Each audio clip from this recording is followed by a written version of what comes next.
We are getting new reaction tonight after we learn the Gresham police officers who shot and killed an Iraq war vet will not face criminal charges. Good evening, I'm Steve Dunn. And I'm Deborah Knapp. A grand jury rules in favor of the officers. They fired 2 shots at Anthony McDowell on January 31st in front of his home on Southeast Oak. For the first time, we hear the 911 call made by McDowell's wife before the shooting. He is wiping his blood all over the walls. He's doing what? Okay, he has a knife now. Okay. He just stabbed a knife into the wall. Okay. So if somebody could get in there I want you to go outside. Okay, I'm heading out towards the cops.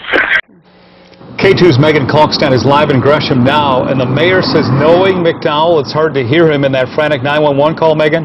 Yeah, Steve, actually just weeks before the shooting happened, Mayor Bemis says that McDowell came here to City Hall. He asked them to support a Veterans Day parade, but he says the night of that shooting, the war veteran who suffered from post-traumatic stress disorder was in crisis. They say that he was actively searching his house for a gun and ultimately threatened officers' lives with this hunting rifle. It all went down very, very quickly. Tom Brunko heard the commotion between his next-door neighbor, Staff Sergeant Anthony McDowell, and police on January 31st. I was inside the house, and the door was closed, and I heard one voice as very loud, as a command, and another voice immediately on top of it to where it was unintelligible as to what anyone was saying. It sounded like a couple guys yelling in the street. But it sounded like some sort of command? Oh, yeah, I would say yeah. Police say McDowell didn't respond to multiple commands. Walked out of his house with a powerful hunting rifle, failed to respond to commands to drop his weapon, and then pulled the gun's bolt back, the first step of loading a round, and leveled it in the direction of police officers. Officers knew McDowell had post-traumatic stress disorder and was out of control. Mayor Shane Bemis says the choice they had to make wasn't really a choice. There was no other way to prevent what happened from happening.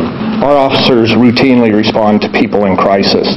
However, in order to deal with those people, they have to be able to contact them.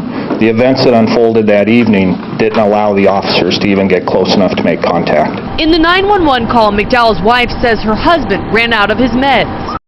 He has a gun in his hand? It is in his Jeep. Okay. And he's still inside? Yes, he's trying to find his keys. He says if he can't find them, he's going to do it in the front yard. He's going to do what in the front yard? I'm assuming he's going to try to shoot himself. In email statements, McDowell's family says officers never gave him a chance to peacefully surrender and that he left the house with the gun over his head. It's a real tough call. It's a real tough call. Guy in the front yard with a rifle. That's tough.